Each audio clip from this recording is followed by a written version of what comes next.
Welcome back to my channel అనులో. ఈరోజు మనం ఎగ్ పాస్తా చేయాలి.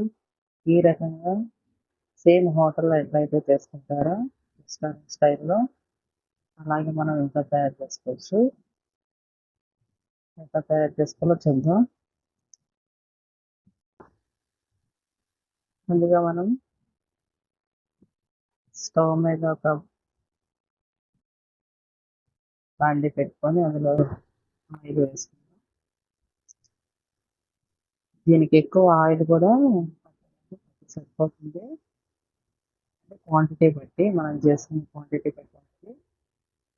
అలాగే నేను పక్కన పాస్తా బాయిల్ చేయడానికి పక్కన ఒక గిన్నె పెట్టుకున్నాను కదా, అందులో కొంచెం ఆయిల్ యాడ్ చేశాను పాస్తా అంటుకోకుండా.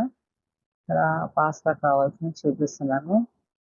కొన్ని టమాటాలు, తరిగిన ఉల్లిపాయలు, పచ్చిమిర్చి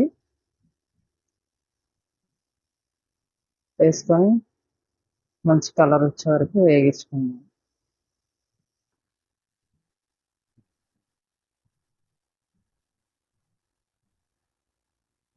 ఎగ్ పాస్తా వేస్తున్నాం కదా, మనకి మన తీసుకునే పాస్తా బట్టి ఎగ్స్ వేసుకోవాలి. ఇక్కడ నేను 5 యాడ్ చేశాను ఎగ్స్.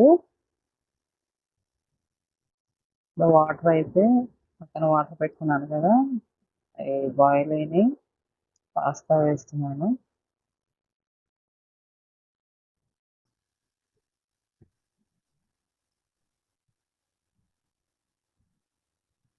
పక్కన ఇక్కడ ఉల్లిపాయలు కూడా వేగుతున్నాయి.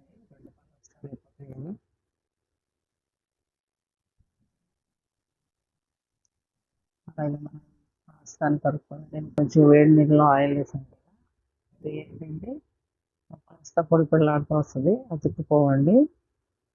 సరిపోదండి, ఇంకొన్ని పాస్తా వేసుకుంటాను. లాస్ట్ అయిపోయింది అంటే ఒకసారి చేసాము, ఇంకొన్ని ఉన్నాయి. అవి నేను ఇక్కడ మొత్తం యాడ్ చేసుకుంటాను. కొంచెం కలిపి పెట్టుకుంటే అవి ఉడుకుతూ ఉంటాయి. పక్కన మనం ఈ మసాలాకు సంబంధించిందండి ప్రిపేర్ చేసుకుందాం. ఉల్లిపాయలు అయితే చాలా సన్నగా కట్ చేయాలండి పాస్తాలో కదా, కనబడుతున్నంత చిన్న చిన్న ముక్కలు అండి. కొంచెం సాల్ట్ యాడ్ చేయండి, ఎక్కువ వద్దు. అంటే పాస్తా ఎంత ఉందో అంత మనం సరిపడా అంత మనం సాల్ట్ అయితే ఇందులో యాడ్ చేయకూడదు, ఎందుకంటే మళ్ళీ ఎగ్స్ పట్టేస్తాయి. నేను ఇక్కడ పాస్తాలో కూడా సాల్ట్ యాడ్ చేస్తున్నాను. వాటికి కూడా బాయిల్ అయ్యేటప్పుడు కడితే టేస్ట్ బాగుంటుంది. అది చప్పగా ఉంటాయి. మొత్తం సాల్ట్ ఇందులో వేసుకుంటే ఇది ఎగ్ మొత్తం ఉప్పు అయిపోతుంది. ఇక్కడ పాస్తా ఇట్లా తయారు చేయాలి. ఇక్కడ ఉల్లిపాయలు అయితే మనం అనుకున్నట్లే ఫ్రై అయిపోయినాయి. టమాటాలు యాడ్ చేసాము.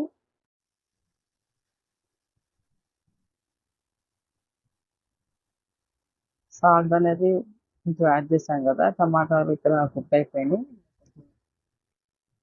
పసుపు యాడ్ చేశాను. అన్నిట్లో మీరు పసుపు యాడ్ చేసుకోండి. వేరే రకంగా చేసుకోవచ్చు. సోయా సాస్, వెనిగర్, ఇవన్నీ కెచప్స్ ఇవన్నీ ఉంటాయి కదా, టమాటా సాస్ అన్నిటితో కూడా చేసుకోవచ్చు. మన ఇంట్లో ఏదైతే దొరుకుతున్నాయో వాటితో చేసేది ఇది. టేస్ట్ కూడా సేమ్ బాగుంటుంది. కొంచెం కారం యాడ్ చేస్తున్నా, ఎక్కువ వద్దు.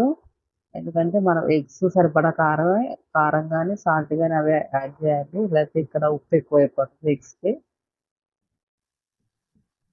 అది మీరు గుర్తుపెట్టుకోండి.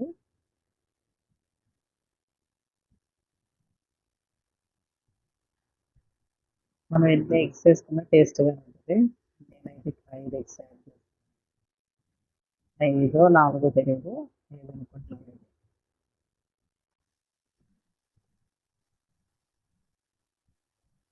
ఎప్పుడన్నా ఒకసారి ఇట్లా చేసుకుంటే బాగుంటుంది. మనం ఇప్పుడు రొటీన్గా దోశ, ఇడ్లీ, ఉప్మా ఇలాంటివి తింటాం కదా, పిల్లలు బాగా ఇష్టపడతారు.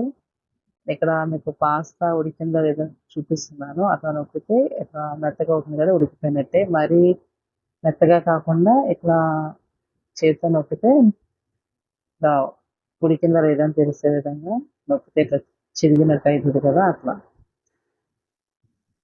వీటిని పాస్తాని కొంచెం బాయిల్ అయిపోయాక వేడి నీటిలోంచి తీసుకొని నేను జల్లి ముక్కలాగా ఉంటది కదా! ఆటిలో పెట్టి కొంచెం కూల్ వాటర్ అయితే పైన పోసాను. అలా పోస్తే ఏంటంటే పాస్తా అంటుకోకుండా ఉంటది. వాటర్ అంతా కిందకొచ్చేస్తది.